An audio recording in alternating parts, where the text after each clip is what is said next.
Sa 7 years nga ni Kuya na pagtatrabaho bilang isang salesman sa SM, akalain mong nakaipon siya at nakapagpatayo pa ng munting negosyo at wala pa nga daw isang taon, meron na siyang 4 na branch ngayon. Ano pong trabaho niyo sir sa SM? Sales personnel. 7 years ako nagtrabaho. Sa awa ng Diyos, nakapag-ipon ako. Eto, nakapagtayo ako ng unang branch last year, tapos ngayon 4 na siya. Hanap mo ba yung pangmalakasang kainan na naka-only rice, only soup at only gravy pa? Hanap mo din ba yung may quality bulalo na pag natikman mo nga aakalain mong nasa Tagaytay ka? Saktong-sakto dahil para sa'yo talaga yung video na to. Kaya ano pa tropa, tara, food trip na!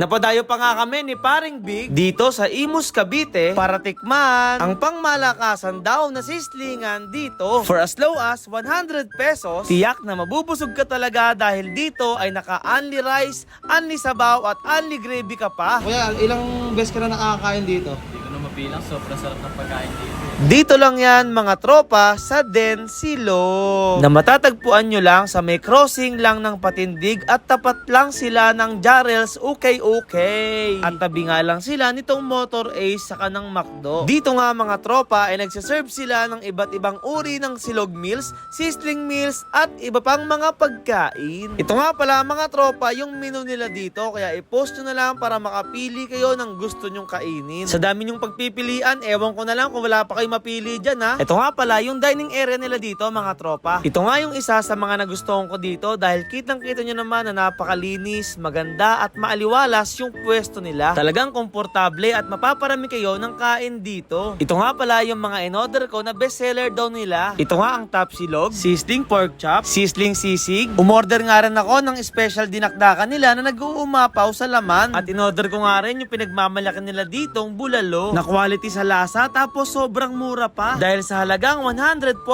pesos lang, hindi nyo na kailangan pang pumunta ng Tagaytay para makatikim ng masarap na bulalo. Kaya ano pa tropa, tara! Tikiman na! Para natin yung mga pagkain na ino-offer nila dito na mga bestseller. Unahin mo natin tikman yung kanilang bulalo dito na pinagmamalaki, no? Ito, grabe. Ang bango. Nakakagutom yung amoy. Tikman mo natin yung sabaw ng bulalo nila.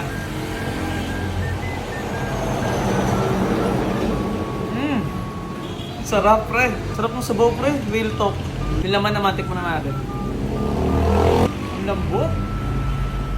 Ang lambot ng laman. Hindi siya yung makuna. Talagang, alam mo, bagong luto to. Unang agad ko palang sira na agad yung yung mga karne. Tikman naman natin yung kanila ditong dinakdakan na pinagmamalaki din nila. No? So ito, tara. Ayan o. Bango, guys. Ang sarap. Yung lasa nito mga tropa, kahit ang daming sauce na nilagay dito, crispy pa yung laman. Sa halagang 135 lang, meron na kayong good for 2 person na dinakdakan na ganitong karami. Ito naman yung kanilang bestseller dito na top silog. Tara, tikman din natin. Tikman natin, oh. Lambot, pre. Ang lambot ng tapa dito. Medyo manamis-namis yung lasa niya. Ito yung favorite ko sa tapa. Bagay na bagay sa suka, mga tropa. Apa, oh.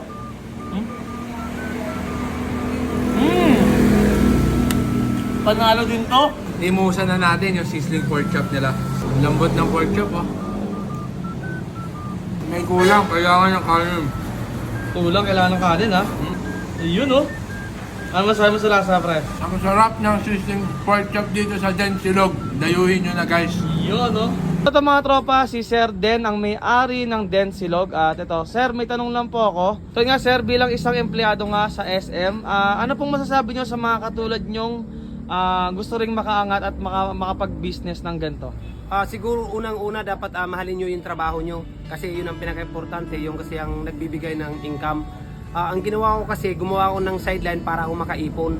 Habang nagtatrabaho ako, nagsa-sideline ako, tapos nung nakaipon ako ng tingin ko tama na pampuhunan, tsaka ako nag-quit sa trabaho. Lahat ng pagtitipid ginawa ko noon, isang ulam lang mula hapon, ay mula tanghali hanggang merienda na para lang ako makaipon. Sa awa ng Diyos, nakapag-ipon ako, eto nakapagtayo ako ng unang branch last year, tapos ngayon 4 na siya. 4 na? Opo. Grabe pala yung Den Silog, 4 na ngayon. Eh di iniwan mo ni SM, Sir? Opo. Iniwan mo Nag-resign na. na po ako. Nag full time na po kayo sa Opo. business. Ang galing, Sir, ha? Thank you sir, thank you. Thank you rin po. Si Sir Den ang isa sa mga patunay na hindi lahat ng taong nasa baba ay mananatili sa baba. Basta't ikaw ay may tiyaga, ang tagumpay iyong magagawa.